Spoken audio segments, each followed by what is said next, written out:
di akun salah satu pengacara. Oh, itu. Terima kasih, saya Oman Sulaksono, Sarjana Hukum, Ketua KAI Indramayu.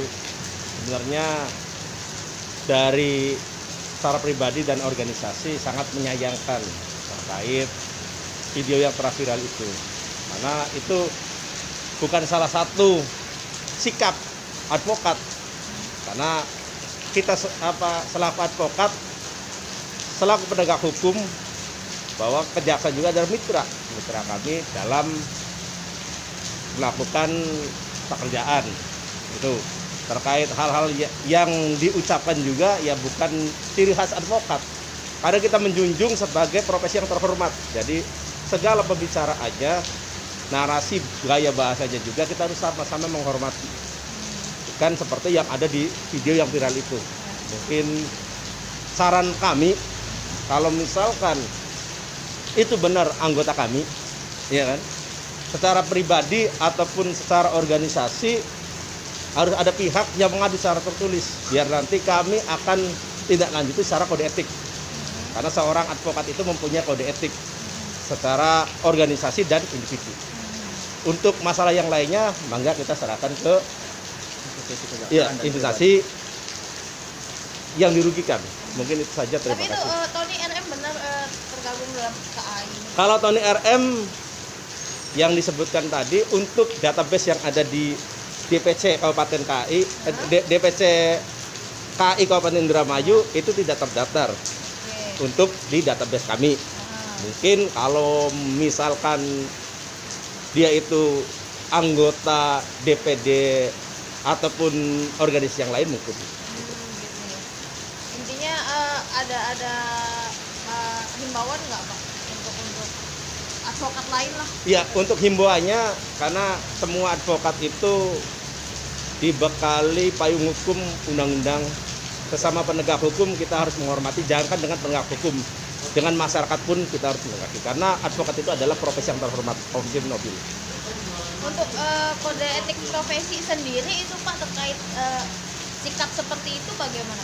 Untuk kode etiknya, kalau misalkan ada laporan tertulis, ya kan, laporan tertulis itu akan ditindaklanjuti, dan kalau misalkan dia benar-benar bersalah, ada sanksi, yaitu pencabutan izin beracara.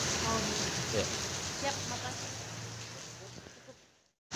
Minta tanggapannya dong Bang, itu sesama profesi, satu profesi di bidang hukum ada kejadian seperti itu bagaimana Bang? Yang pertama, advokat itu sebagai penegak hukum.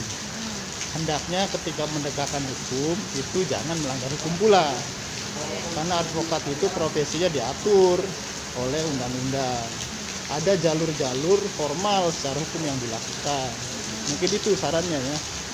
Jadi kalau misalnya ada penegak hukum yang dirasa kurang memenuhi perasaan keadilan, ada jalur-jalur hukum yang harus dilewati. Tidak melakukan cara-cara sebagaimana para aktivis. Mungkin itu yang bisa dikomentari ya. Bisa ini saya tadi agak kurang jelas terkait kode etik profesi itu sendiri Bang Ucok. Ya, kode etik iya. Sikap seperti itu bisa dianggap melanggar kode etik profesi? Sepanjang pemahaman saya, untuk profesi advokat itu hal-hal yang dilakukan haruslah mengagungkan atau menjaga marwah advokat itu sendiri, terutama dalam ranah penegakan hukum, kan gitu. Apakah yang dilakukan itu merupakan bagian tidak dari aspek penegakan hukum, kan gitu. Karena ada cara-cara lain. Misalnya kalau kinerja kejaksaan itu kurang memuaskan, maka para advokat bisa kemudian mengajukan keberatan itu dengan cara-cara yang formal, kan gitu. Bukan dengan cara yang seperti Bukan itu. dengan cara yang seperti itu.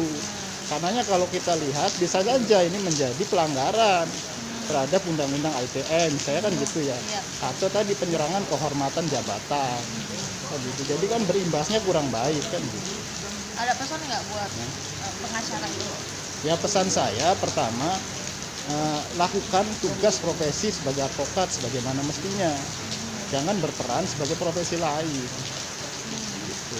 Untuk JPU-nya sendiri nih Bang, ada pesan nggak Bang? Ya, pertama ini adalah kritik sosial mungkin ya, kalau kita memandangnya bukan dari dimensi hukum.